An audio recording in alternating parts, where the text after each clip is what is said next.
wonderful life. Please could you kiss my name when the music's over? Turn off the light, it was such a sweet time. Could you pray for me, my friend?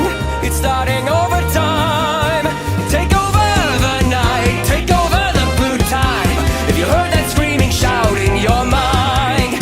Take over the shine, take over the shooting star. All I was talking about was music, and that's called jazz.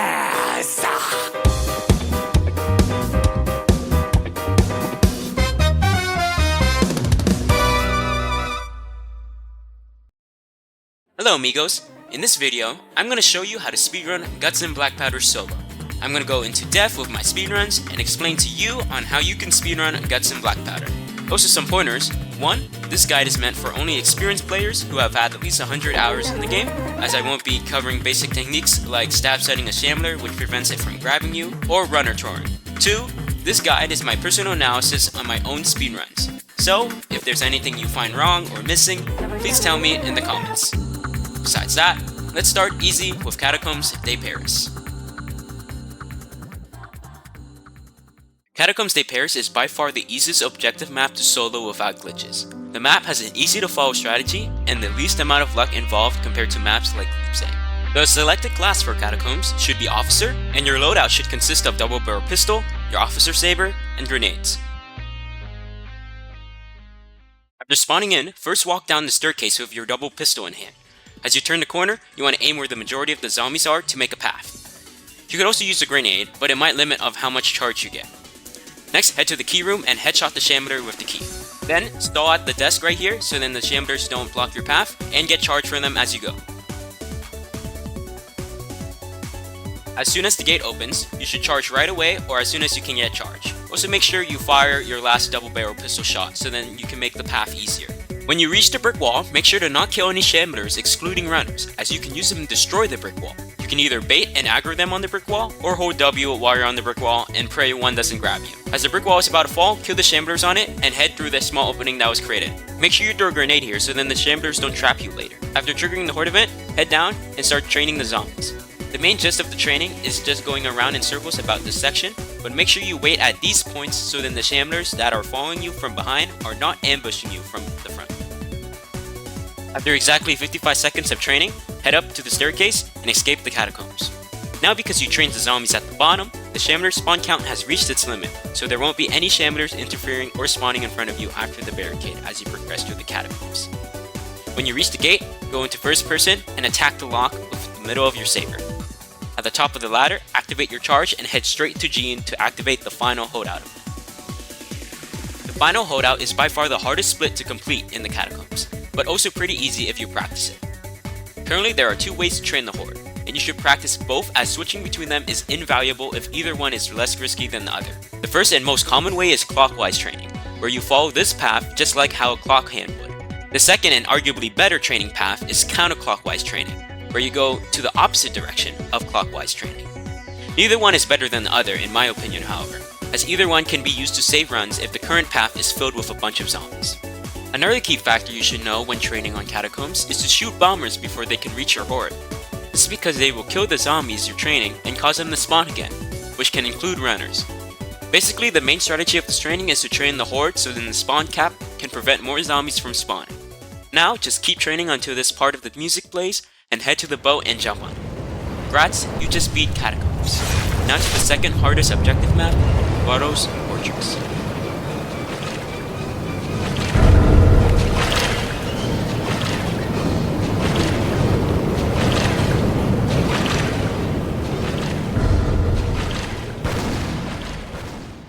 Barro's Fortress is overall a hard map to solo, although I have to say it has the least amount of luck involved when speedrunning.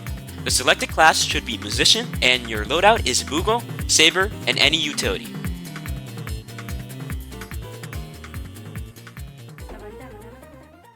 You first spawn in the basement, which then you exit and follow this route which aims to find the round shot and the swab the fastest. Keep in mind their spots are randomized. After getting both round shot and swab, you want to go to this specific window and jump through it, as it's the quickest way to get back down to the basement. After loading and shooting the cannon, grab the shovel and jump out of this window to get to the snow pile and get a few extra shovels in before having to kite. To kite, you want to use this specific route. There is an alternative route which is easier, however it uses a baby spot and invalidates your run. Also, when kiting, you need to make sure you enter the buildings and windows on time. For such, when you enter the other building, you need to make sure you leave it as fast as you can so then the horde is kited better. For the barn building, you want to leave the barn as slow as you can so then the horde is kited better. Now, when you reach the snow pile, dig around 2 to 3 times and then pop your bugle and kill the horde and then dig a few times more. Now in the video, I use a 1 rotation strategy which is extremely difficult to perform as it requires to shovel the snow 15 times before starting the kite. Aim for around 3 or 4 rotations as it's much easier strategy which requires only 5 to 6 shovels per kite. Keep in mind that it takes 30 shovels to destroy all the snow. Also, a very useful thing to know for shoveling snow is shovel tech, where you dig, then switch to your melee, swing, and then switch back to your shovel so then the digging registers, which will make this a lot easier and faster too. Now when you enter the cabin, you can actually dig the snow 3 times and then use shift lock with a jump to get out early before you dig all the snow. Just make sure you dig 1 more time so then when you come back to kite, you don't get stuck. Traveling to the church, there is a horde there, but you need to pop your bugle and kill all the shamblers. The reason why you pop your bugle is because this will send the zombie respawn queues to the back of the map near the cabin, allowing you more time to ring the church bell and complete the speedrun faster. At the church, aim for 9 to 15 rings for the first rotation. And keep in mind it takes 4 pulls to make the bell start ringing and 3 audible bells before it stops ringing when you get off the rope. You can use the tech of hit stunning and ringing once to get the most amount of bells before kiting. Just keep in mind killing the zombie is better than hit stun tech unless you really need those last 2 rings. After you get 9 to 15 rings, head all the way back to the first kiting route and do the route 3 times before heading back to the church to either do the last rotation or 3rd rotation, which depends on how good your luck is.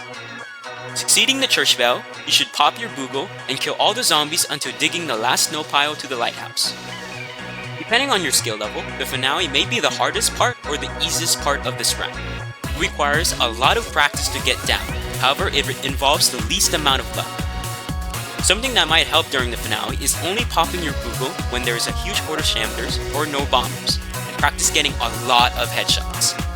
After a grueling 4 minutes, you defend a bit more until the ship is halfway from leaving, and then jump on the ship to victory. Finally, you made it to Leipzig, by far the hardest map to speedrun.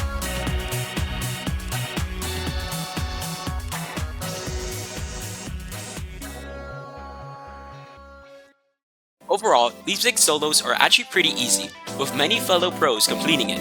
However, Leipzig speedruns are so much harder, and it's mostly because of RNG. The selected class is Officer, and your loadout is Brass Pistol, Saber, and Grenades.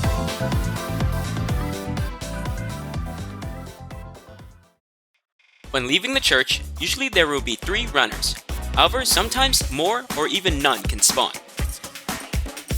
On an optimal run, you want around 50 zombies at the beginning, to reduce the amount of zombies spawning ahead. Getting to the runner door fast is crucial, so taking this route is best. After reaching the runner door, if there are no shamblers destroying the door, attack the door 3 times, then throw a grenade until completely destroying the door.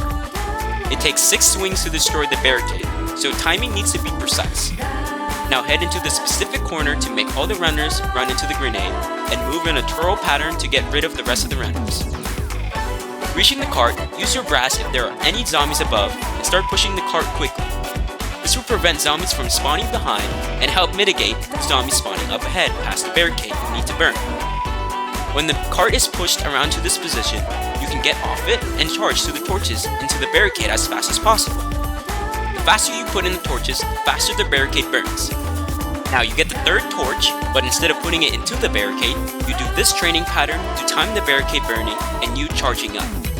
Make sure you reload your brass if you use it before the barricade burns.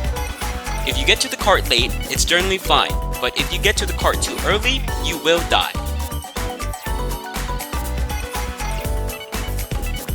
When pushing the cart, you should use your brass to shoot into the horde following you. In the horde that's above you, use your saber. When the first Shambler from the horde behind gets near, hit stun it and send a grenade. Right before the first grenade goes off, send off your last grenade and start downswinging as fast as you can, moving left and right slightly on the cart to dodge the scratches. Finally, when you reach the gate, hit stun the Shambler on you and quickly switch to your torch. It's very important here to stall so then you don't get blown up, which has ruined a lot of my runs. If you need to use your charge here, do so as you don't want to sell a perfect run. When the gate blows up, charge and ring the bell, which secures your runtime. Now just run around the graveyard and courtyard until the music starts to play. It's optional, but you should get a charge before the final push as it might help to dodge the horde of Shamblers past the burning building if you're really low. Then, as you cross the bridge, you look back and see it explode. Congrats, you just conquered Leipzig.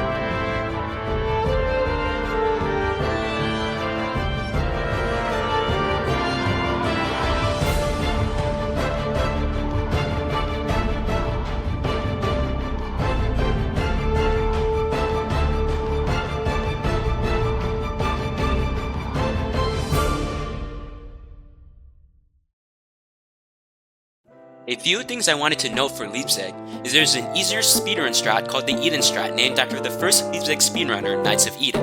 The current best execution of the strat is by the mobile goat Gas Guzzler, so if you want to try that strat out, you should see both of their channels.